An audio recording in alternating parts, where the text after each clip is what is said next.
Well, my name's Mark Powell and welcome to another episode of AP's Profiles in Christian Living.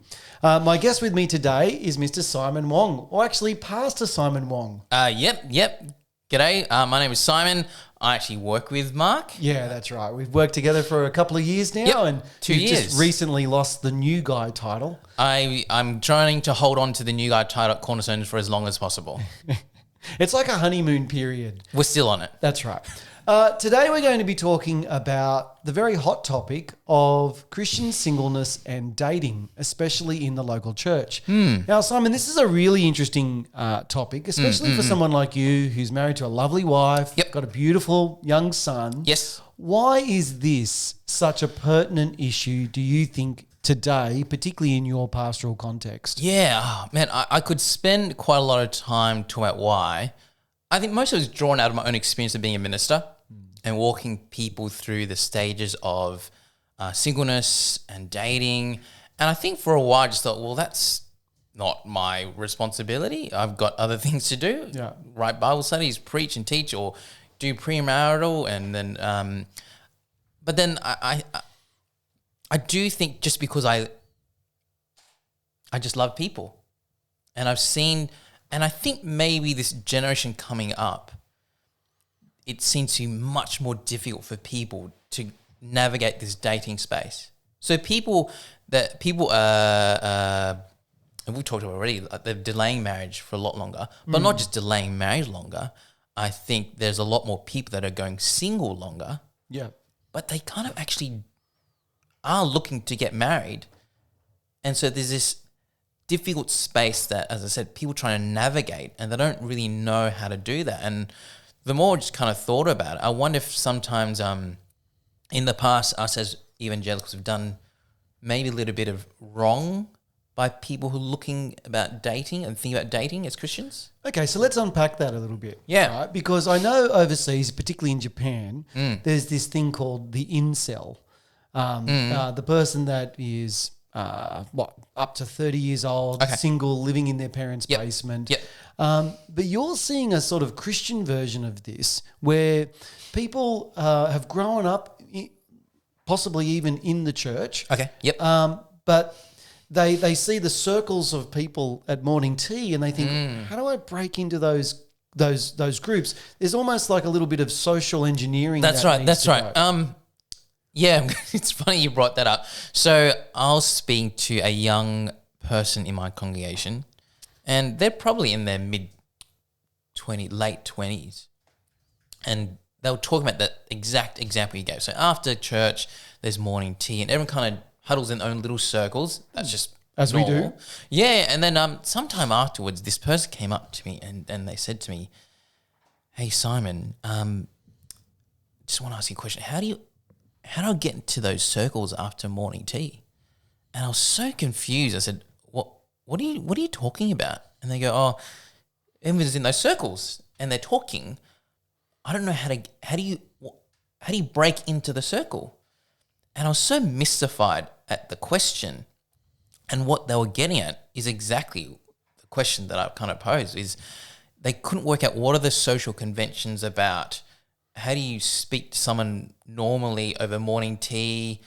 How do you kind of saunter up into one of those circles and then just seamlessly join in this conversation? And I imagine, Mark, that's something you just do without even thinking. Well, I think we have a very special privileged position as ministers. That is true. That is people true. just generally, it's like the parting of the Red Sea. You come up to those circles and Yes. you're the center of attention because you're True. the pastor and they've just heard a sermon from you and they want to engage with you. But there's a lot of people that are feeling incredibly awkward. That's right. And so even then, I kind of had to think about it, and I said, "Oh, well, maybe we could break it." And just some kind of tips. Said, "Oh, well, the first thing you do is you kind of need to do an eyeball of the circle, and if it looks really serious, or people look kind of somber, maybe kind of bypass that one. But if the circle's kind of filled and people kind of laughing, they're kind of joking, those are the kind of circles you could probably just walk in and kind of just sneak in and into that circle, and as it'll be fine. And you just listen in for a little bit and see where the conversation's going, and then when you feel comfortable, you just jump in. And I think even to just have that kind of conversation and kind of break down how someone can join in that circle at morning tea, it was almost like this revelation or clicking points. Like, there are people in my congregation who for whatever reason just are not familiar with those normal social skills, which I think we're quite used to picking up before. So I think one of the things that's very unique about the generation coming up now, and whether one is, I'm not here to actually blame or even cause, I'm not even sure, but there's such a, they're much more comfortable with social media than they are in an actual physical social setting. Now that's fascinating because I wanted to pick up on that. Yeah. I want to explore why is it that some of these social conventions that are normally just learned through the interaction of boys and girls, young people and old people, is it social media that is actually killing us socially and developing those? What I mean is developing those social skills. Yeah, I mean, and I said I don't know if I can. I'm not into drawing where the causation and the things connect. But just observing patterns in people that I've spoken to, especially people in the young adults in my congregation or in my ministry. And other data points would be someone saying, oh, look, I'm much more comfortable messaging people than speaking on the phone. Or the joke that people have these days is, oh, you're actually using your phone as a phone. Like that's the kind of joke. But there's something serious about it where there's a much more fear about speaking to me in person than messaging. And maybe in messaging because you kind of think about what you're going to type first and then you can type it. And even if you type something wrong, you got a good chance you can delete that message. Whereas if you're speaking to someone face to face on the phone, what comes out of your mouth, that's it. That's So just on that, see, this is something, now you'll be much more in this space than I am. I'm a little bit too old for this, but it seems like people have an online persona, like almost like their avatar. Right? Oh, yeah. But in real life, they're somewhat you can be very, very different, right? Oh, yeah. But when that comes to then dating, because like a lot of people will come to church and they'll look around, they go, well, it's a pretty small pond in which to fish from. I'm going to go to that which is all-seeing, all-knowing, ubiquitous and everywhere. Yeah. The internet. Yeah, that's right. Yeah. What are some of the blessings but also pitfalls of going down that path? And you're saying it's beyond your time. It's beyond my time. So I think for me and my wife, Steph, we were kind of old-fashioned. I guess we just met each other at church. But I think one of the things about dating apps and then dating online is it gives people very different understanding of what even the function or the purpose of dating is, and especially for us as Christians. Okay. Explain. Yeah, so I think most people would agree that the purpose of dating is to find a spouse. And I think that would be a very logical conclusion to have. Yeah. But I wonder if we were to actually overlay biblical principles on top of that. Now, what is the actual purpose of dating? I think the answer is more simple than we think it is. I think that the purpose of dating is actually our sanctification, our holiness, and our growth in godliness, which I think we can extrapolate to almost everything in marriage and in church.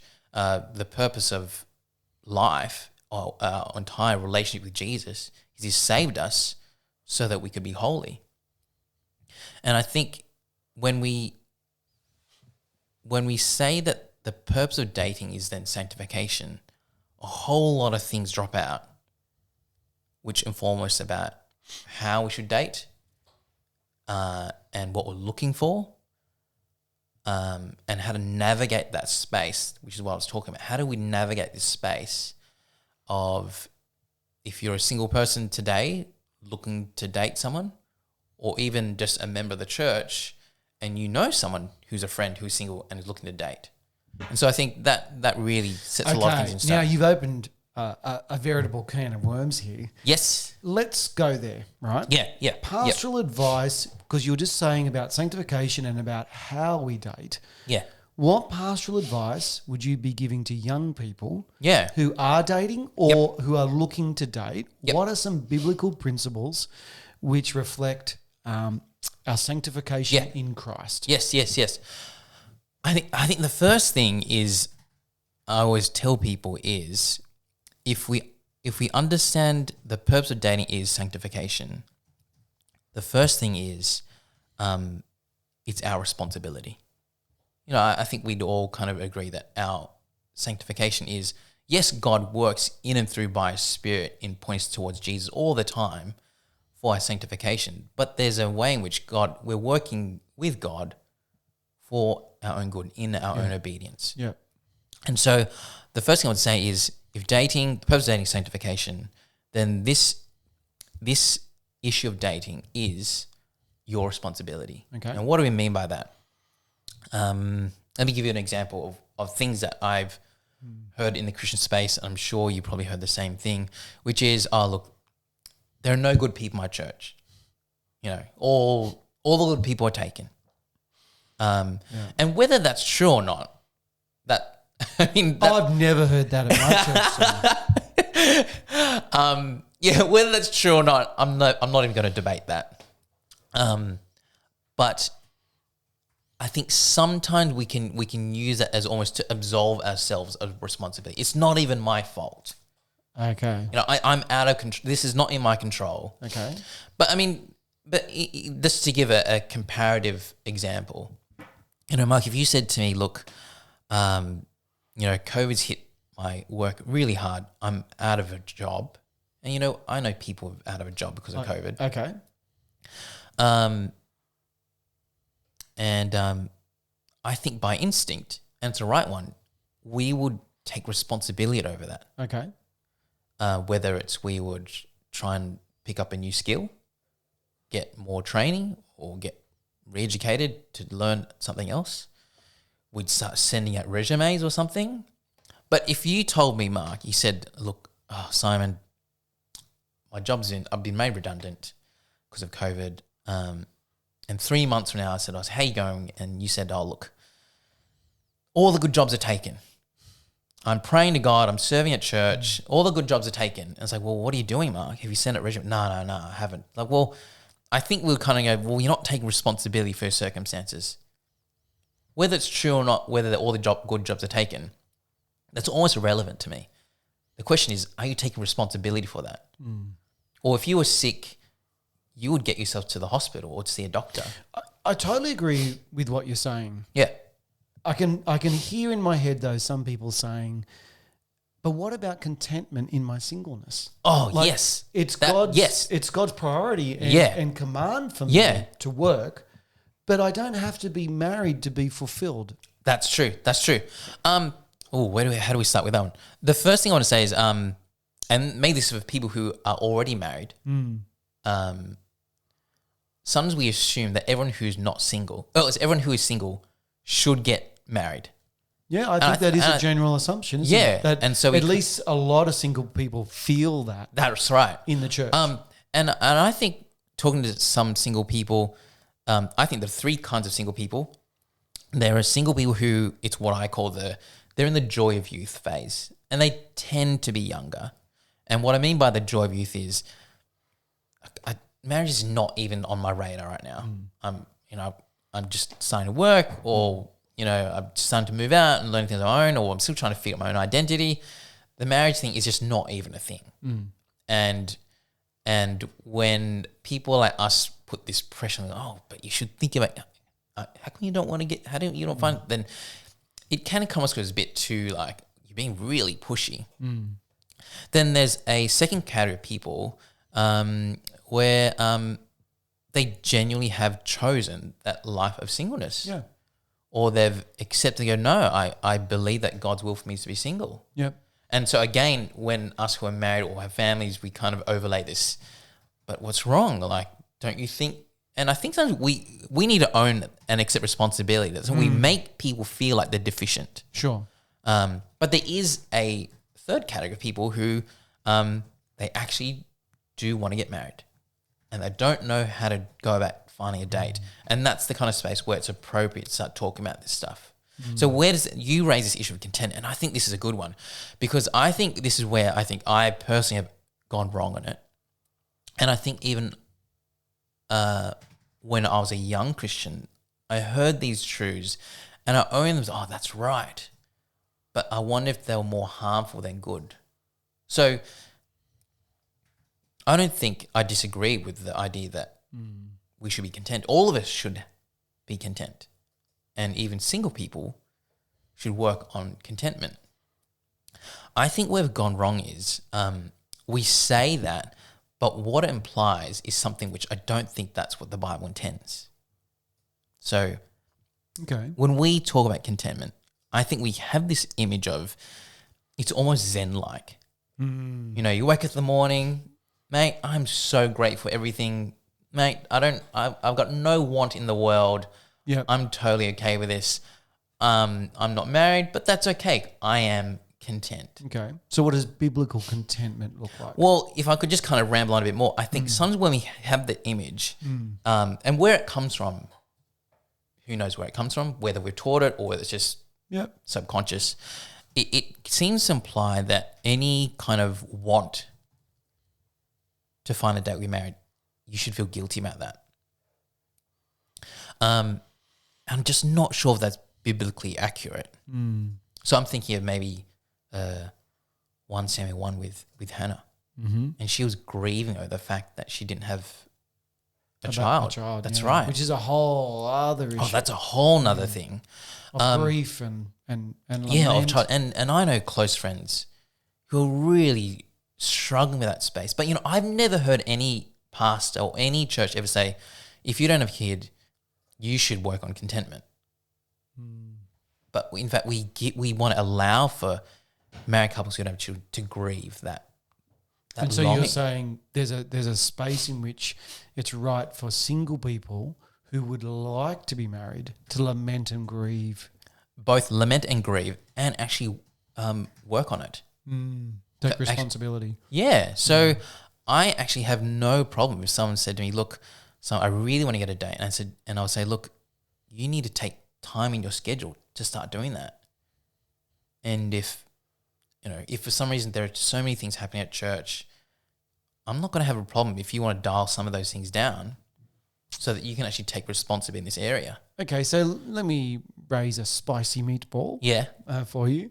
Martin Luther, when the Protestant Reformation was happening, he helped orchestrate, he was a bit of a marriage broker. Oh, with really? A whole group of nuns. And in fact, the last one was Catherine. Yeah. Which he said, well, no one else wanted, so I took her. And it ended up being a very happy and fruitful marriage. Yep. Is there a pastoral responsibility that you think Ooh. the church has in possibly guiding and helping? In engineering those things? Single people? I probably wouldn't go that far as Luther did. But how can we support yes people in their singleness in that season or that stage? So I think there are still some helpful things that we can teach people, guide people in navigating this dating space. But if I could backtrack slightly, I think contentment allows for grief and lament. Okay. But there is such a thing as ungodly contentment, which is anger, blame shifting. Yeah. And I think that's when... So I think you can have a spectrum of contentment where there's a part where it can feel a bit Zen-like. You're like, no, I feel really okay with this space. There's a part of contentment which is still okay, which is you're lamenting before God and going, you know what, I'm really struggling with this because I do want to get married. I'm really finding it hard to take responsibility in this area. But then there's an ungodly space where it's very almost... it's anger and blaming God, or even blaming the church. Or you start neglecting your just normal responsibilities. Yeah. Or you can get too attached to it. Because my observation is I've seen both. I used to be the pastor where you were the pastor, and I know of more than a few godly single people who are content and have been content. They're now in their 50s. Yeah. And they're They've used it, as Paul would say in 1 Corinthians 7, to serve the Lord all the more. Yeah. And yet I've seen on the other hand a bitterness that grows in some. Yeah. Where they'll say the loneliest time of my week is when I'm in church. Yeah. And they almost look at the church as if the church has failed them for not providing. Yeah. Your comments? Man. Oh, gosh. Does that ring true with your experience and observations? Yes. And I'm... There's a part of me that's very sympathetic to it. And I think part is connected to something I think we've done wrong on how we taught people about it. Okay. So stepping back to the contentment thing. Okay. Coming to the contentment thing, and actually, let me give you a real example of someone who is they're an older single person, and because of their age, they're brought up on the same message I was brought up on. You know, work on your contentment, work on your godliness, serve in the church, give yourself wholeheartedly to the ministry. Yeah. Because you know, good things to do. That's right. You've got time to do that, which other people don't, and that's what the scriptures tell us. And that makes, I'm not disagreeing with that, but the effect of it, if we don't adequately acknowledge that longing and give a space for it, it almost creates this sense of and it's so subconscious, but it sounds a bit like the prosperity gospel. Well, I've been told that I should work on the God and I should serve in ministry and I should work on my and I've been doing that. And then God will give me and what I nothing's really happened. want. Then why isn't it happening? And so sometimes people can get it's almost like resentment. It's like, but I've been told to do these things and I have been working on them and I haven't given myself wholeheartedly to the ministry because I do have the time for it. And over time, where it doesn't seem to, in inverted commas, pay off, it does create this resentment. And I think part's because we've never really taught people how to grieve in godly contentment, or also allow people to go, no, it's actually okay for you to go out and meet people. Now, see, this is fascinating because another thing you raise at the heart of it is, have we as the church been complicit in this, in the way that we've taught, or maybe what I should say, the certain biblical truths that we've emphasised? Yeah. If I can give an example, Joshua Harris, his infamous book, like Kiss Dating Goodbye. Yeah. I think was genuinely well received because at the heart had a good message, but the way the church took that and the culture we created around that is almost like it's contributed to young people being extremely wary of one another. You're overly cautious. Right. Overly cautious. Yeah. It's almost like you got to get it. You got to get the hole in one. Yeah. Yeah. Because you said something to me the other day, and this was, I thought, a really great insight. You said the goal of dating is not marriage, it's sanctification. That's like right. you were talking about. Hence, if you break up with somebody that you're dating with, we get absolutely devastated because we think God's plans have failed. Yeah, or we've messed it up. But you're saying, actually, no. That might have been very much God's will for you. Oh, that's right. To grow in godliness and dependence on Him, for instance. Oh, exactly. So I think if we realign the purpose of dating with sanctification, a lot of things fall into place. And exactly as you just said, it means we can put all of our mistakes or wrong turns or detours or the valleys and the hills, all of these come underneath this journey of sanctification. So I also tell people it's not just responsibility. One R, there's two R's. One is responsibility. The other one is it's okay to take a risk. And yes, there's an ungodly risk. There's boundaries in dating, which, that will be a totally different thing. But going to meet people, emotionally invested with people, it's risky business. It's really risky. I've been through breakups, and the things that we call them emotional baggage, which has such a negative connotation. But I think the scriptures give us such I think this understanding of grief and suffering and disappointment is so overwhelmingly comprehensive. It allows us to have a space for these unique disappointments as means which God has ministered to us. That's incredibly freeing because it's Romans 8, isn't it? Yeah. That's God is working all things together for good. Yes. for those who love him. And Exactly. Totally. Yeah. So the other risky thing I'd often tell people is this, and especially people tell me they really want to navigate this dating space. And I say, okay, here's my other tip. And it's a risky tip. You need to ask people who you really trust, what impression do you give people? Oh.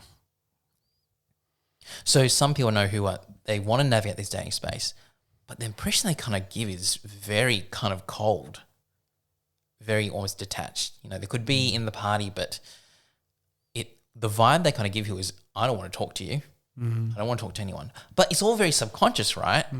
And so sometimes think, oh, look, you know what? I know you want to work in this dating space. Are you willing to kind of get feedback from your friends about how you actually come across? Wow. And one could be just that whole first impressions. Oh, you come across really kind of, you're not interested in anyone at all. But sometimes just that, you're very socially awkward. Coming back to what we were saying before.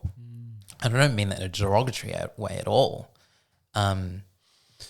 So my wife, she does a lot of work with people with disabilities, autism, and helping people to understand. So she runs this really great workshop, how to unawkward yourself. And I watched her do it with someone once, and I thought, I just didn't think we needed to do that. But it was really beneficial. It was almost teaching someone, oh, this is how you have a conversation. So, Mark, you know, I'm going to say something, and then I'm going to ask you to say something in response to what I said. And then when you're finished, I'm going to say something in response to what you said. Which is traits and skills you don't learn on social media, but only in real life. But it's almost the same as the whole, how do I get into that circle, Simon? It's like, what? Yeah. I was like, I don't know why are you even asking me what? But it's like, oh no, there is this space where I think there are people coming through the next generation, even today, I think. Yeah. There's no social cues or learning how to relate to people, which you're going to need if you not just want to date someone, but actually even just grow in your relationship with people so that you can actually get to know people who you might want to date. Okay, so let's flip this around a little bit. Yeah. We need to grow. We all need to grow. We're all on the spectrum at some point of social awkwardness. What about the cool kids that are already dating and got a great relationship? And there's that period of what I've heard you express as limerence. Do you want to explain what you mean by that? Yeah, so a couple of things. I first heard of the word limerence from Philip Jensen. Then I started Googling. It's like, oh, no, he didn't make it up. Someone else has got it. It's not a Jensenism. No. And limerence is it's the honeymoon phase. So it's the period when you first start dating and everything your boyfriend/girlfriend touches is just They could gold. burp and it would smell sweet. That's right. So the one I told you, they could fart and you go, oh, that's so cute. I sanitise that. Yeah. You can beat me up. But no, it's that stage where, like I was saying, everything they do is just either cute or it's funny or it's great or it's an amazing. Limerence is a fun period of that initial dating phase. But it's also one of the most cautious ones because you don't want to make a commitment to marriage when you're in the limerence phase. And I think it's part of the whole dating where to kind of really get to know someone well is almost get to know people to the extent where, oh man, this person's really pushing my buttons. Or no, I don't like the fact that they burp and fart all the time. That's so rude and unhygienic. And when you get to that kind of phase, then you kind of realize you are knowing people and they're knowing you well as well. So just on that, I remember when I was at Moore College, there was an older Christian lady at Deaconess House who had seen so many young couples meet at Sydney Uni or Moore College, and her word of advice was, as a general rule, don't get engaged to someone unless you've been dating them for 12 months. Yeah. So that you can see them through the wharf and woof of life. Yeah. In the good and the bad, summer and winter. Totally. You agree? Oh, yeah. And I think if we're going to even go back to what I was saying, if we're going to even allow for that space where if it's sanctification, we want to be risky and allow for that possibility that we're going to break up. So I think the limerence phase is so good, but one of the dangers that I've noticed, or I don't know, danger is too strong a word, the things I'm concerned about is people want to push through the dating phase as fast as possible. Because it is risky, it is hard, it's not easy finding someone that you want to date. And so when you find someone that you are dating, you kind of want to push through that as quick as possible. And I think that's probably another area of concern that I've kind of noticed. Yeah. So wisdom is to slow down, be patient. Yeah, and even with dating apps and stuff, and again, that was before my time. Yeah. It almost gives off this impression that, hey, you can shortcut this process very quickly. And I think they are helpful and they can be helpful, but I think that's probably the Well, it seems thing like I'm to me concerned about. the opposite of holiness and sanctification, the epitome of it is Tinder, where I can look up on my phone and think, who can I literally hook up with for sex down the road? And that's permeating our culture of instant gratification just like that. Yeah. And the same with the dating. Yeah. And I think as Christians, we know that the Tinder culture that's totally out of bounds. But there's still this subliminal thing like, we have our own Christian version. Yeah, like, we can get through this as fast as possible. Yeah. Okay, so maybe one final question then, wrapping this up and pulling it all together. How can we as evangelical churches love each other in these various stages? I know that's quite broad, but in particular, how can we help the single people in our churches? How can we show support to them? Yeah. I think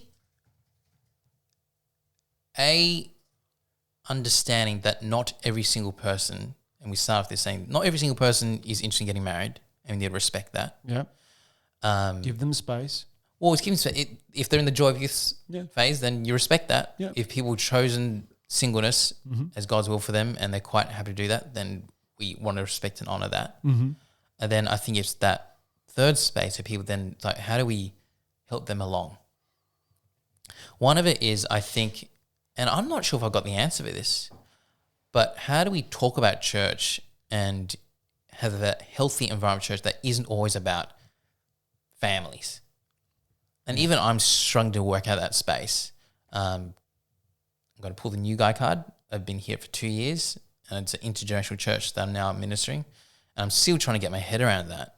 But I'm acutely aware that the more we talk about families and, marriage courses and then kids ministries, it almost gives off this vibe that there's no real space for people who are single. So dare I say it, there's a contextualization that really needs to happen. Yeah. Particularly in our preaching.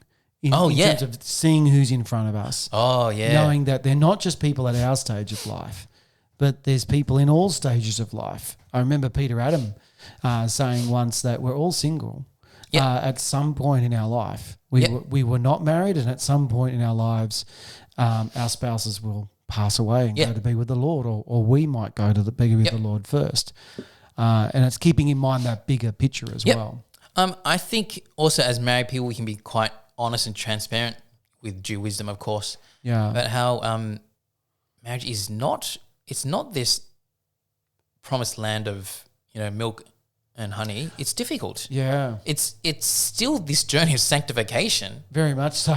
And there's the experience is going to be different, but the journey is the same. And so even I was speaking to a young guy about, again, this is a whole other topic, pornography. And he was talking about marriage as if that would be the solution to it. And I kind of said, well, why do you think marital unfaithfulness happens? I said, because for some people they get to marriage and it doesn't actually solve that problem in here. There's a deeper issue then, isn't there? That's right. And I think for me it just seems so obvious. But for him it was like, oh gosh, I never realised that married people they're just as disappointed sometimes. I think we have to come back to that topic Oh, because yeah. that really deserves a discussion all on its own. Yeah. But fantastic. Yeah, thank you so much, Simon. It's a massive issue. And I think that one of the best things you've said today is that really the goal of it, behind all of it, is our holiness. Is God is working all things together for good, whether we're single, whether we're dating, whether we're married. It never ends, the process never. of sanctification. That's right. Until the Lord Jesus comes. Yes. Yeah. But we have that confidence and we have that hope. Amen. Amen. Well, thank you so much for No joining worries. us. Thank you very much, Mark. I hope this has been encouraging for you and has been stimulating as it has been for me. I know we've raised lots of different issues and I hope that we'll come back and address more of these in the future. But this has been AP's Profiles for Christian Living and I hope to see you next time. Thanks very much.